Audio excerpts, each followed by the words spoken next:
नमस्कार विद्यार्थी मित्रांनो, तुमचं स्वागत आहे एमपीएससी ॲस्पिरंट या यूट्यूब चॅनलला। आज आपण महाराष्ट्र गट क सेवा पूर्व परीक्षा जी आहे, संयुक्त पूर्व परीक्षा 2024 ची जी होणार आहे, ह्याच्याबाबत आपण कमीत कमी अभ्यासात कशा पद्धतीने जास्तीत जास्त मार्क्स घेऊ शकतो, आपण ही स्ट्रॅटेजी ठरवणार आहेत यामधून।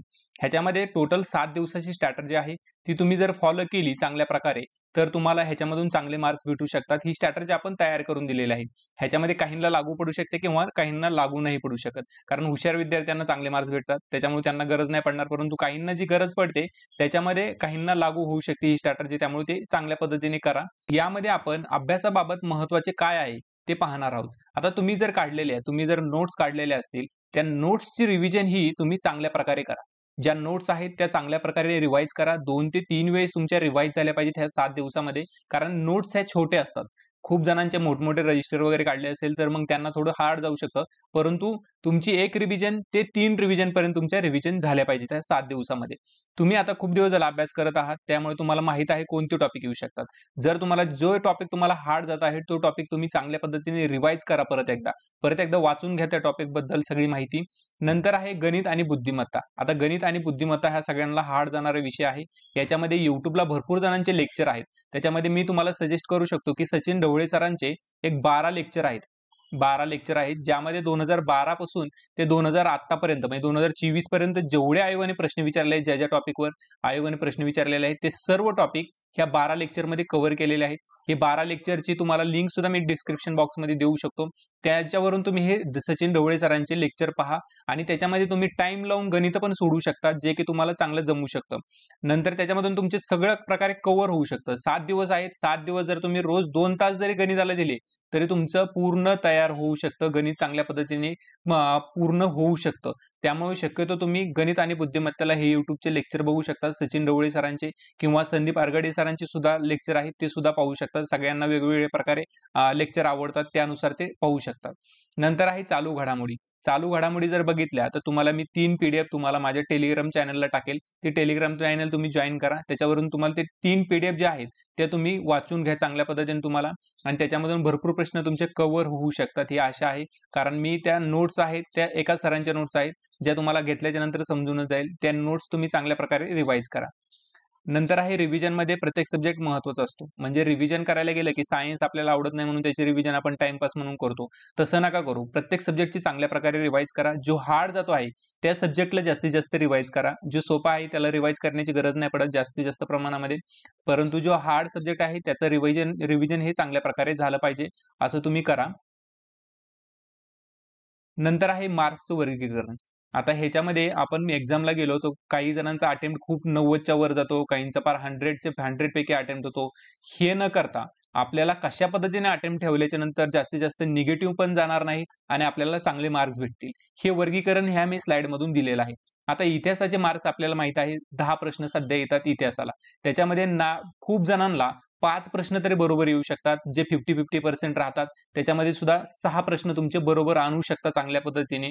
तुम्ही 8 प्रश्नापर्यंत म्हणजे 2 प्रश्न जरी फेकले त्याच्यामध्ये एखादा जरी बरोबर आला 50-50 करून, तरी तुमचे 6 प्रश्न बरोबर येऊ शकतात। नंतर आहे भूगोल। भूगोलला 10 पैकी 10 मार्क घेणारे विद्यार्थी आहेत, त्याच्यामुळे तुमचा जर अभ्यास नसेल, तुमची रिव्हिजन जर चांगली झालेली असेल तर 8 प्रश्न तुमचे बरोबर येऊ शकतात। नंतर आहे अर्थशास्त्र। अर्थशास्त्राला सुद्धा 15 प्रश्न येतात, त्याच्यामध्ये भरपूर विद्यार्थ्यांना 12 ते 15 म्हणजे 14 पर्यंत तरी मार्क्स घेतात, परंतु आपण जर धरलं तर त्याच्यामध्ये प्रश्न सोडवले तुम्ही 12 प्रश्न, त्याच्यामध्ये 2 तुमचे फेकलेले प्रश्न असू शकतात किंवा ते तुमचे चुकू शकतात, तर 10 प्रश्न बरोबर येतील अशी तुमची स्ट्रॅटेजी ठेवा। नंतर आहे भारतीय राज्यघटना।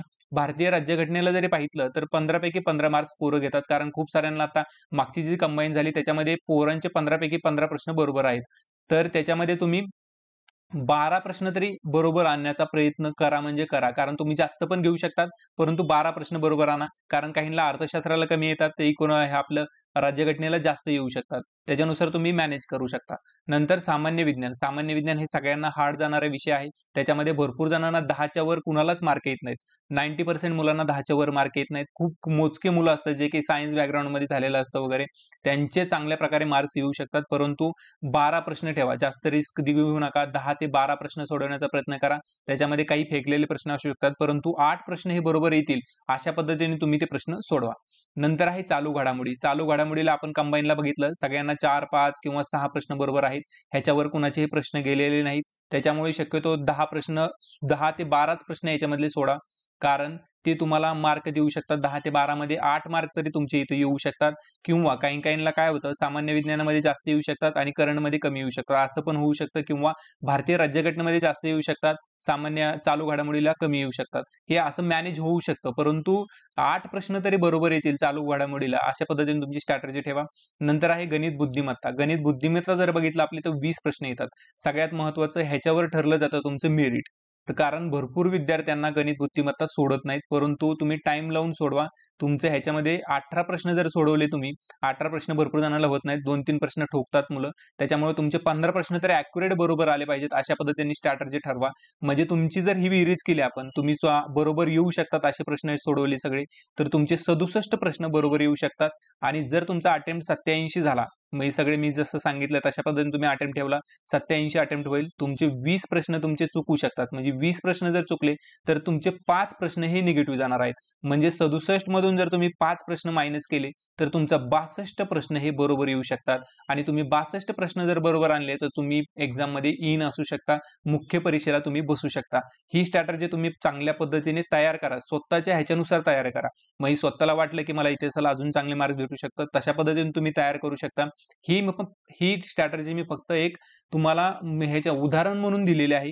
ती स्ट्रॅटेजी तुम्ही फॉलो जरी केली किंवा काही जण ही फॉलो पण करू शकतात, काही जण स्वतःची तयार करू शकतात. अशा पद्धतीने तुम्ही तयार करून सुद्धा ही स्ट्रॅटेजी ठरवा तुमच्या ह्याच्यानुसार. नंतर आहे पेपर सोडवताना टाईम मॅनेजमेंट कसं असलं पाहिजे. आता पेपर सोडवायला गेलोत आपण, तर पेपर सोडवायला गेल्याच्या नंतर आपलं पेपर अगोदर एकतर पेपर पूर्ण पाहून घ्या. जर वन लाइनर प्रश्न असतील, तर तुम्हाला लवकर 40 मिनिटामध्ये तुमचा पेपर कव्हर होतो. म्हणजे 80 प्रश्न जे जीएसचे येतात, 80 प्रश्न, ते 80 प्रश्न तुम्ही 40 मिनिटात चांगल्या पद्धतीने सोडवू शकता, वन लाइनर असतील तर. जर लेंदी असतील, तरी बी 40 मिनिटाच्या आतमध्ये तुम्ही ते सोडवण्याचा प्रयत्न करा. वेळ प्रश्नाला वाया घालवू नका. 40 मिनिटामध्ये तुमचे झालेच पाहिजेत.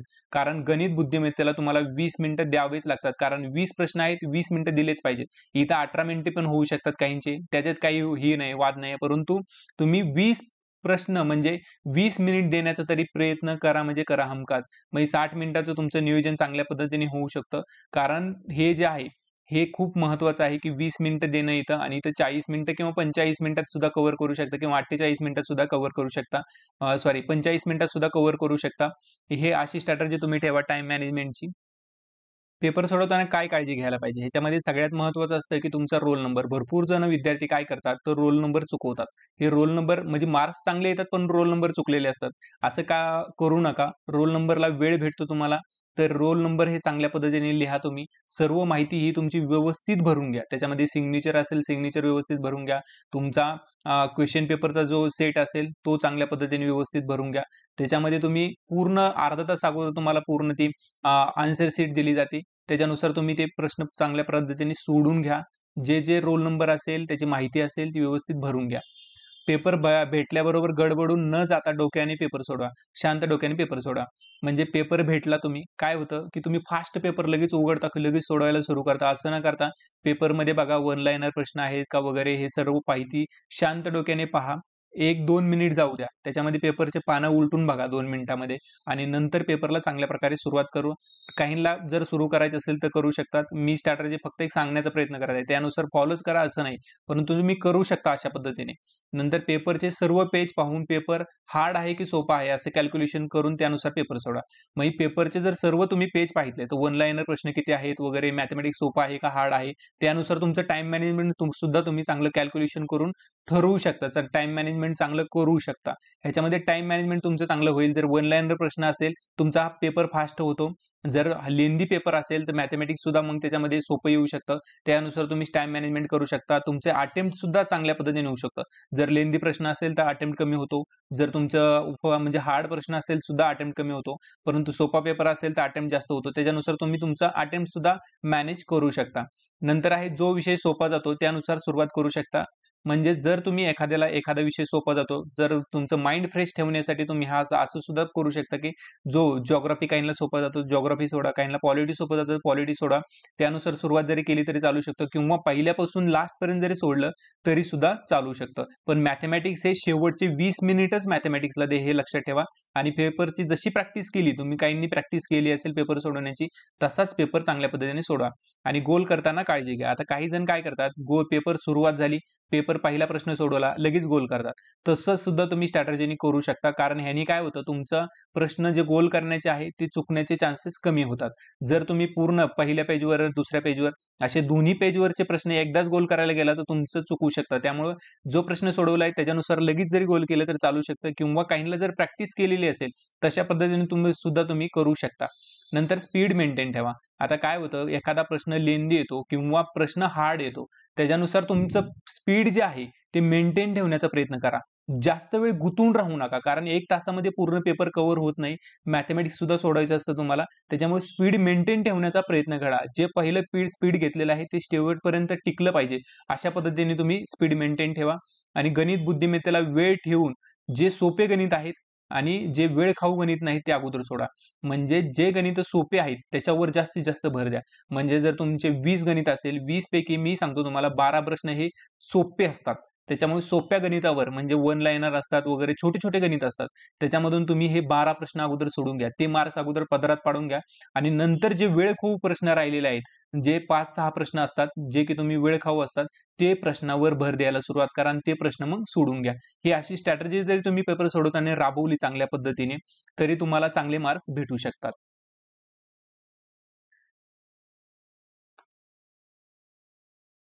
ह्या व्हिडिओमध्ये मी तुम्हाला पूर्ण स्ट्रॅटेजी कशा पद्धतीने केलेली आहे वगैरे तुम्हाला मी सांगितलेलं आहे. ही स्ट्रॅटेजी तुम्ही राबवू शकता. जर व्हिडिओ आवडला असेल तर व्हिडिओला लाईक करा, कमेंट करा, शेअर करा आणि चॅनलला सबस्क्राईब करायला विसरू नका.